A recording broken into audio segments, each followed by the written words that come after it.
When I was 4, I lived with my mother and brothers and sisters in a small town on the island of Luzon.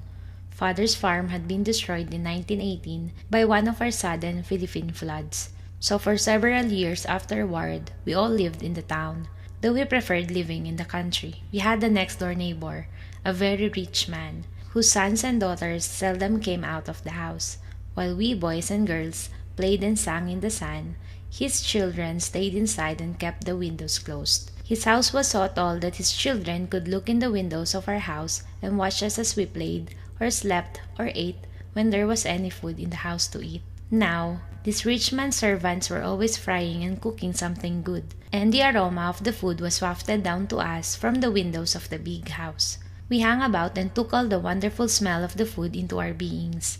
Sometimes, in the morning, our whole family stood outside the windows of the rich man's house and listened to the musical sizzling of thick strips of bacon or ham. I can remember one afternoon when our neighbor's servants roasted 3 chickens. The chickens were young and tender, and the fat that dripped into the burning coals gave off an enchanting odor. We watched the servants turn the beautiful birds and inhaled the heavenly spirit that drifted out to us. Some days the rich man appeared at a window and glowered down at us. He looked at us one by one, as though he were condemning us. We were all healthy because we went out in the sun every day and bathed in the cool water of the river that flowed from the mountains into the sea. Sometimes we wrestled with one another in the house before we went out to play. We were always in the best of spirits and our laughter was contagious. Other neighbors who passed by our house often stopped in our yard and joined us in our laughter. As time went on, the rich man's children became thin and anemic, while we grew even more robust and full of fire. Our faces were bright and rosy, but theirs were pale and sad. The rich man started to cough at night. Then he coughed day and night. His wife began coughing too.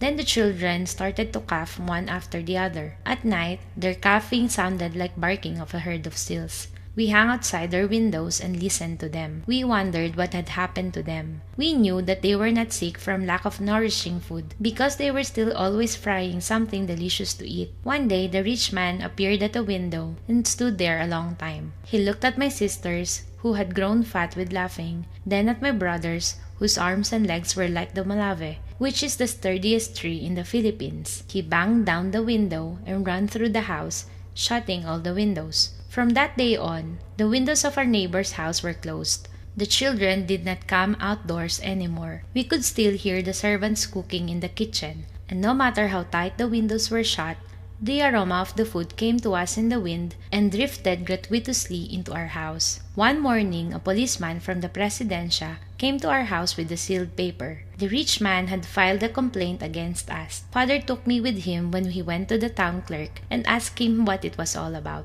He told Father the man claimed that for years we had been stealing the spirit of his wealth and food. When the day came for us to appear in court, Father brushed his old army uniform and borrowed a pair of shoes from one of my brothers. We were the first to arrive. Father sat on a chair in the center of the courtroom. Mother occupied a chair by the door. We children sat on a long bench by the wall. Father kept jumping up his chair and stabbing the air with his arms, as though he were defending himself before an imaginary jury. The rich man arrived. He had grown old and feeble. His face was scarred with deep lines. With him was his young lawyer.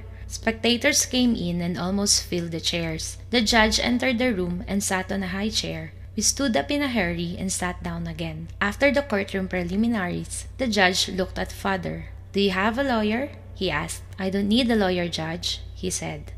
"Proceed," said the judge. The rich man's lawyer jumped and pointed his finger at Father.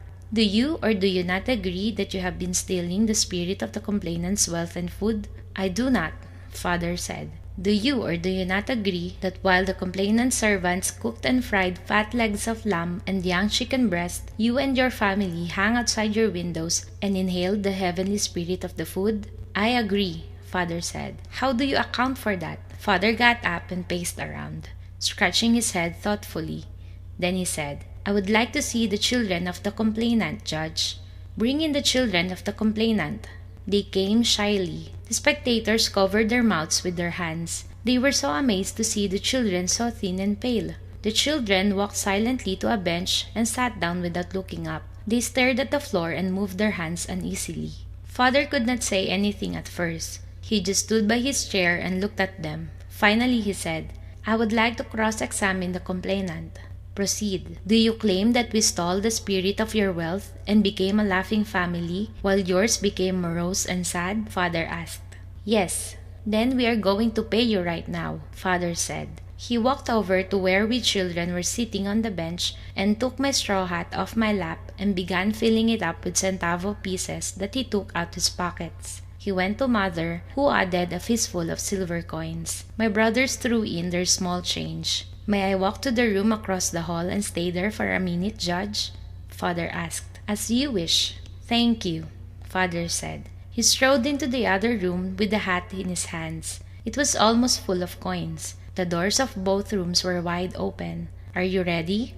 Father called. "Proceed," the judge said. The sweet tinkle of coins carried beautifully into the room. The spectators turned their faces toward the sound with wonder. Father came back and stood before the complainant.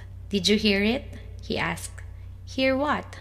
the man asked. "The spirit of the money when I shook this hat," he asked. "Yes." "Then you are paid," Father said. The rich man opened his mouth to speak and fell to the floor without a sound. The lawyer rushed to his aid. The judge pounded his gavel. "Case dismissed," he said. Father strutted around the courtroom. The judge even came down to his high chair to shake hands with him. "By the way," he whispered, "I had an uncle who died laughing." "You like to hear my family laugh, Judge?" Father asked. "Why not?"